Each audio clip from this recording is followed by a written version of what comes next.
Well, seeing it from the regulation side and also seeing it from the caregiver's perspective, the caregivers want to be treated like a normal business. They want to pay their taxes. They want to put their money in the bank. One of the biggest steps we've seen here in Maine is Seaport Credit Union has come out and accepted marijuana caregiving money and potentially adult use marijuana money. So having the banks come out brings that transparency to this industry.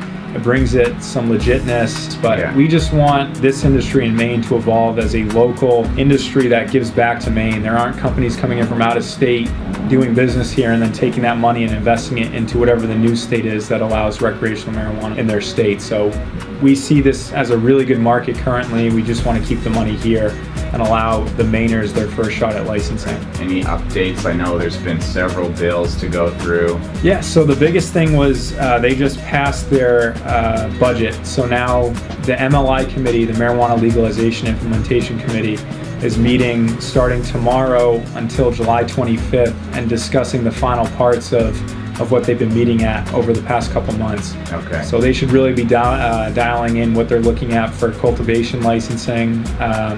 They're inviting one of the old directors of the Colorado marijuana program out. So he's going to be asking questions and talking for a day.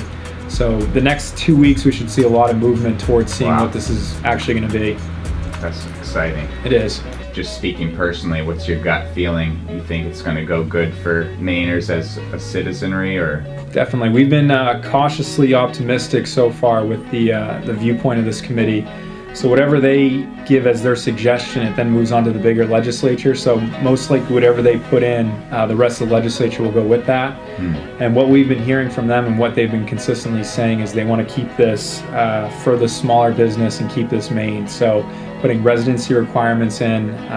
If you've been a caregiver, you get first shot at licensing, and trying not to limit the amount of licenses they give out. So as long as your town kind of allows you to be there, the state will most likely allow you to do business there as well. But initially it was going to be limited to 800,000 square feet, where with max licenses would have been like 126 licenses. And there's 3,200 caregivers right now in Maine. So I'm assuming a lot of them would have been getting we're looking license. at more of an uncapped. Paying taxes is one of the big requirements, though. You have to be paying your sales tax and be just compliant with the state, and big opponent to the war on drugs. I think that's one of the worst things that's happening in America right now.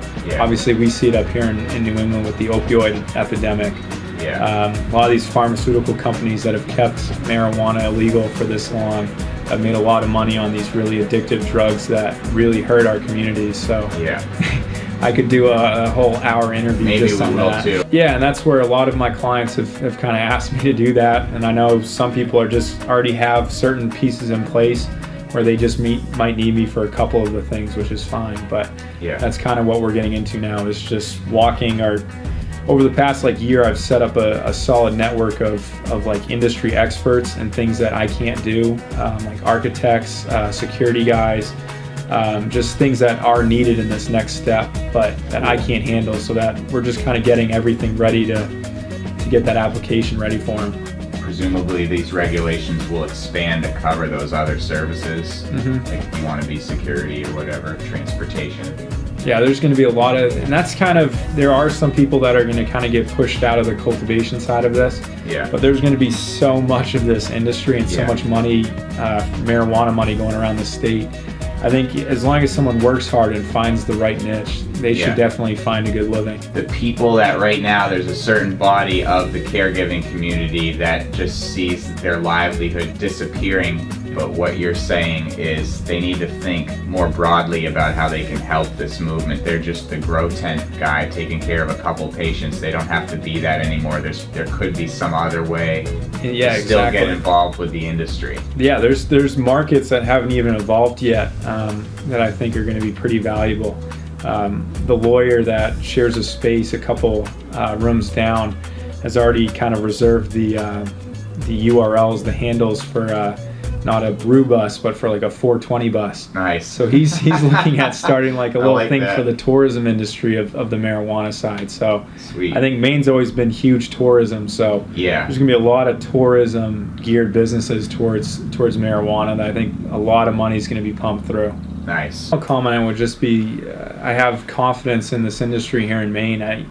I'm giving a proposal to to that committee on Tuesday about kind of using a new model based on production, which hopefully would lead to kind of being an export state. So if we did see federal legalization in the next kind of 5 years, I definitely could see Maine being one of the better export states to try and go down the coast with, if they allow us to. So I do have confidence in this industry. We should be a staple of this moving forward.